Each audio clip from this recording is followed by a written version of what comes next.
For most of my life, I was the dependable older sister. The fixer. The one who remembered birthdays, picked up the slack, and made sure everyone else felt seen. Especially my younger sister, Claire. We were inseparable growing up. She was artistic, full of laughter and impulsiveness, while I was the grounded one, organized, thoughtful, always anticipating what people needed. So when she got engaged to her longtime boyfriend Ethan, I poured my heart into supporting her. But slowly, things began to shift. Our weekly Sunday brunches became sporadic. Claire started dodging my calls, citing wedding stress. When I offered honeymoon suggestions based on everything I knew she loved, I was dismissed. "That's not really what Claire wants anymore," my mom said, as if I didn't know my own sister after 30 years. Still, I stayed involved quietly. I booked a lavish honeymoon for Claire and Ethan, first-class flights, a private villa, curated experiences, $8,600 out of my savings. I imagined giving it to her at the rehearsal dinner, seeing the surprise on her face. Maybe the sisterly bond we had would be rekindled. But the emotional distance kept growing. Then, at a family gathering 2 months before the wedding, I overheard something that stopped me cold. I'd stepped into the kitchen when I heard my mother, Diane, in the next room. "Maya's always been difficult," she said. "Claire's finally seeing it now. Always trying to control everything, make it about her accomplishments." Claire's childhood friend Rachel replied, "It must be hard for Claire, especially during her wedding when she should be the center of attention." "Exactly," Mom said. "That's why we've had to minimize Maya's involvement." I stood frozen, glass overflowing in my hand. My own mother was orchestrating my exclusion, painting me as some controlling narcissist. That night, I broke down to my boyfriend, Chris. "What if they don't even want me at the wedding?" I whispered. Chris pulled me into a hug. "You need to talk to Claire. No more hoping. Just ask." So I did. I texted her the next morning. She responded 5 hours later. "Greater than, really busy with wedding stuff. Come to Mom and Dad's Thursday at 7. We can talk then." That Thursday evening felt like walking into a trap. Mom greeted me curtly, saying, "We're in the living room." No hug. No warmth. Inside, Dad looked uncomfortable, Claire sat on the couch twisting her fingers in her lap, and Mom stood behind her like a guardian. Rachel was there, in my usual seat during family talks. "What's going on?" I asked. "Claire, I thought we were going to talk about the wedding." Mom stepped in. "There's something you need to understand. We all agreed your involvement has become problematic."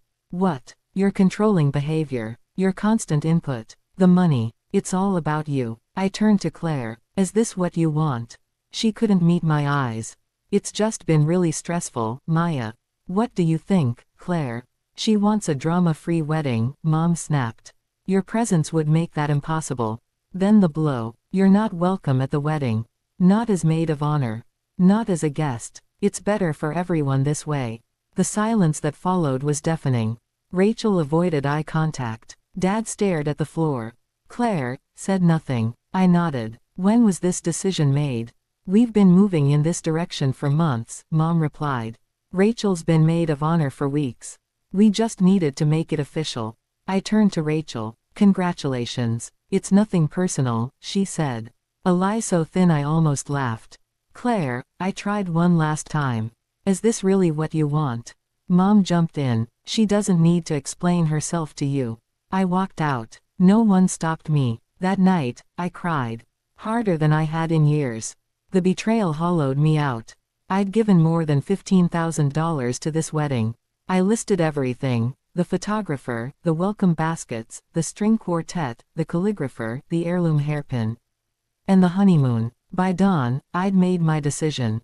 I canceled the honeymoon and withdrew my financial support.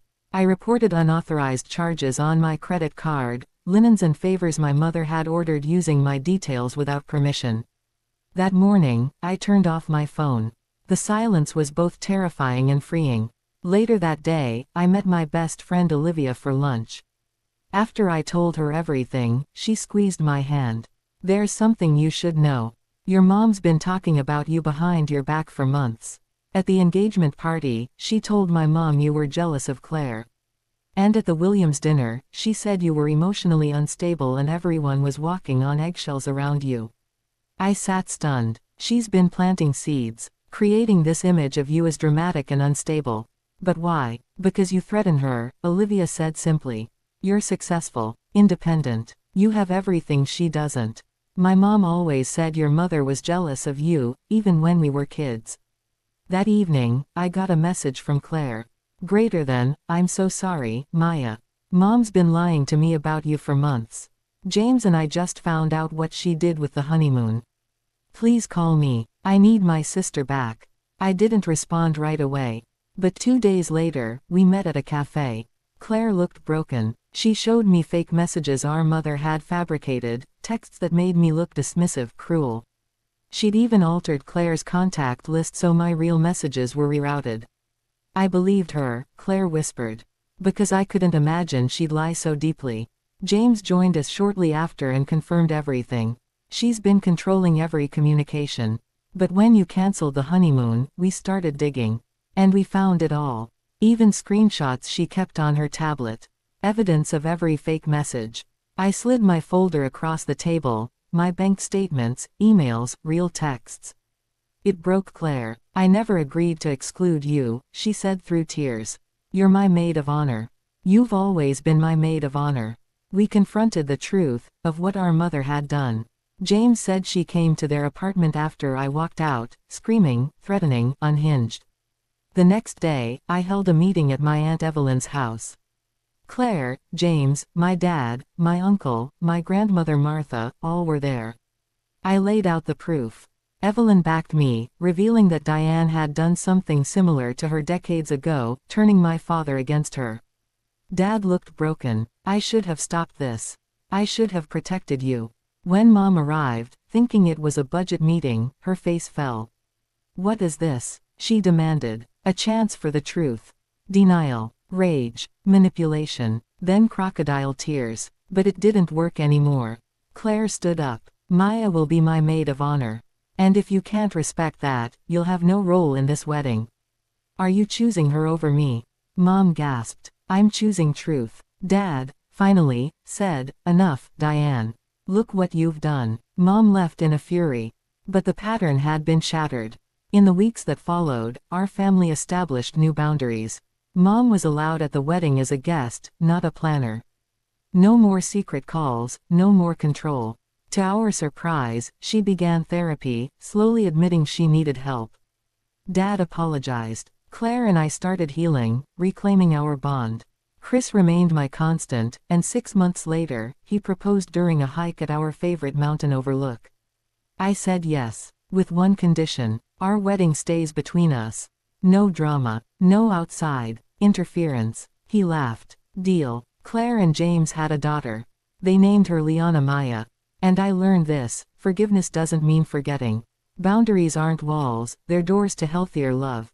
To anyone facing betrayal by those meant to love you, know this. Your worth isn't defined by who believes in it.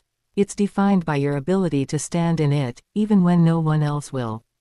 If this story resonated with you, please like, share, and comment below. Have you ever had to stand up to family manipulation or reclaim your voice after betrayal? Your story matters, too.